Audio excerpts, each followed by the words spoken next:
ഞാൻ പെന്തക്കോസുകാരുടെ പിറകെ നടന്ന് കുറ്റങ്ങൾ കണ്ടുപിടിച്ച് പറയുകയാണെന്ന് പലരും എന്നോട് പരിഭവം പറഞ്ഞു. അയ്യോ, ദൈവദാസന്മാരെ കുറ്റം പറയരുത്, പരിശുദ്ധാത്മാവിന്റെ അടി കിട്ടും എന്നൊക്കെ പറഞ്ഞ് ഭീഷണിപ്പെടുത്തുന്നവരോട് ഈ വക തെമ്മാടിത്തരങ്ങൾ കാണിച്ചു കൂട്ടുന്നത് പറഞ്ഞു പോകുന്നതാണ്. ഇതൊക്കെ കാണുമ്പോൾ പിന്നെ പറയാതെ എന്ത് ചെയ്യും? IPC കൺവെൻഷനിൽ കഴിഞ്ഞ കൊല്ലം പണം ചുമ്മാ വാരി എറിഞ്ഞ് പാസ്റ്റർമാർക്കും മക്കൾക്കും ഒക്കെ കൊടുത്ത മഹാൻ ഇത്തവണ കൺവെൻഷനിൽ പാടാൻ വന്ന പാട്ടുകാർക്ക് പൈസ കൊടുത്തില്ലെന്ന് പറയുമ്പോൾ നിങ്ങൾ പ്രേക്ഷകർക്ക് എന്ത് തോന്നുന്നു? 20ഓളം ദിവസത്തെ പ്രാക്ടീസ്, 7 ദിവസത്തെ കൺവെൻഷൻ, രാപകലില്ലാതെ ദൂരസ്ഥലങ്ങളിൽ നിന്ന് ക്ഷണിച്ചു വരുത്തിയ പാട്ടുകാർക്ക് വത്സൻ തമ്പുരാനെ കാണാൻ അവസരം ലഭിച്ചു. കൺവെൻഷൻ കഴിഞ്ഞിട്ട് ദിവസങ്ങളായി, ഇതുവരെ ആർക്കും പൈസ കൊടുത്തില്ല. രാവിലെ വീണ്ടും വണ്ടിക്കൂലി മുടക്കി കുമ്പനാട് ഹെബ്രോൺ മാളികയിൽ നാടുവഴിയെ കാണാൻ കൽപ്പന. കണ്ടപ്പോൾ വാനോളം പുകട്ട്, ബാക്കി കവറിൽ പൊതിഞ്ഞു എല്ലാവരുടെയും കൈകളിൽ. വന്ന വഴിക്ക് തുറന്നു നോക്കിയപ്പോൾ 500-ന്റെ 2 പിടയ്ക്കുന്ന നോട്ടുകൾ. ശുഭം. പോയി വന്ന ചെലവുകൾ മാത്രം കണക്ക് കൂട്ടിയാൽ 10,000-ന് മുകളിൽ വരും. ലീഡ് സിംഗേഴ്സായിട്ട് വിളിച്ചു വരുത്തിയിട്ട് അപമാനിച്ചു വിട്ടു. സ്റ്റേജിലെ അപമാനം സഹിക്കാൻ കഴിയാതെ ഒരാൾ 2ാം ദിവസം വിട്ടുപോയി.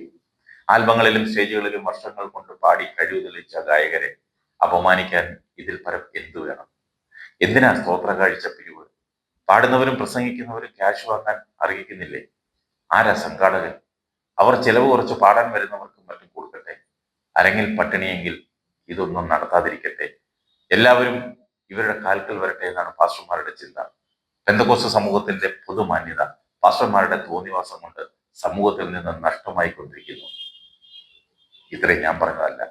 ഇത്തവണ IPC കുമ്പനാട് കൺവെൻഷനിൽ പാടിയ ട്രൂപ്പിലെ ഫെബിൻ ലാസർ സമൂഹ മാധ്യമത്തിൽ പങ്കുവച്ച കുറിപ്പാണ്. ഇതാണ് ഞാൻ മുമ്പ് പറഞ്ഞതുപോലെ, തെമ്മാടിത്തരം കാണിക്കാം, അത് തുറന്നു പറഞ്ഞുകൂടാ അല്ലേ? ഇതുപോലെ കൈപ്പേറിയ അനുഭവങ്ങൾ പല പാട്ടുകാർക്കും ബന്ധക്കോസുകാരിൽ നിന്നുണ്ടായിട്ടുണ്ട്. ജില്ലാ കൺവെൻഷനും സ്റ്റേറ്റ് കൺവെൻഷനും ഒക്കെ 4-5 ദിവസമൊക്കെ വളരെ ദൂരം യാത്ര ചെയ്ത് വന്നിട്ട് പാടിയിട്ട് ഒരു താങ്ക്സ് പോലും പറയാതെ, 1 രൂപ പോലും കൊടുക്കാത്ത മാന്യന്മാരായ പാസ്റ്റർമാരുണ്ട്. ഇത് മാത്രം ആശ്രയിച്ച് ജീവിക്കുന്ന അനേകം പാട്ടുപാടുന്നവരിലുണ്ട്. എന്നാൽ വേറെ നാട്ടിൽ നിന്നും പ്രത്യേകം വിളിച്ചു വരുത്തിയ കീബോർഡ് ആർട്ടിസ്റ്റിനൊക്കെ 2 ദിവസം വായിച്ചതിന് 5,000 രൂപയൊക്കെ കൊടുത്തു കൊടുക്കും. ഇല്ലെങ്കിൽ അവർ പ്രശ്നമുണ്ടാക്കും. പലരും പലതും പ്ലാൻ ചെയ്തിട്ടായിരിക്കും പാടി കിട്ടുന്ന വരുമാനം പ്രതീക്ഷിച്ച് പാടാൻ പോകുന്നത്. മക്കൾ അല്പം പലഹാരം, ഐസ്ക്രീമും ഒക്കെ ആവശ്യപ്പെട്ടിരുന്നു. എന്നാൽ അതുപോലും വാങ്ങിക്കാൻ അന്ന് എനിക്ക് സാധിക്കുന്ന അവസ്ഥയില്ലായിരുന്നു. 4 ദിവസം പാടിയ വകയിൽ അല്പം പണം കിട്ടുമല്ലോ എന്ന് കരുതി. പക്ഷേ അദ്ദേഹം 1 രൂപ പോലും തന്നില്ല.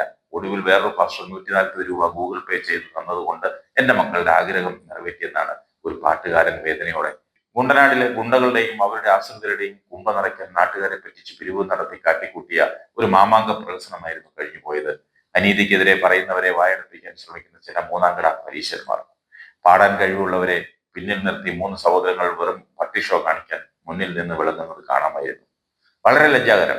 കഴിവുള്ള സഹോദരങ്ങൾക്ക് മൈക്ക് സൗണ്ട് കുറച്ചു വെച്ച് കോമാളിത്തരം കാണിച്ചു. അടുത്ത വർഷം ഇവരൊക്കെ പാടാൻ വരുമോ എന്ന് കണ്ടറിയണം.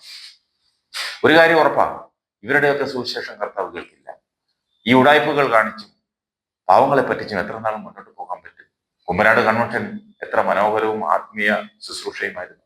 അതൊക്കെ ഇല്ലാതാക്കിയില്ലേ? ഇപ്പോൾ വിശ്വാസികൾക്ക് കേൾക്കുമ്പോൾ തന്നെ പുണ്യമാണ്.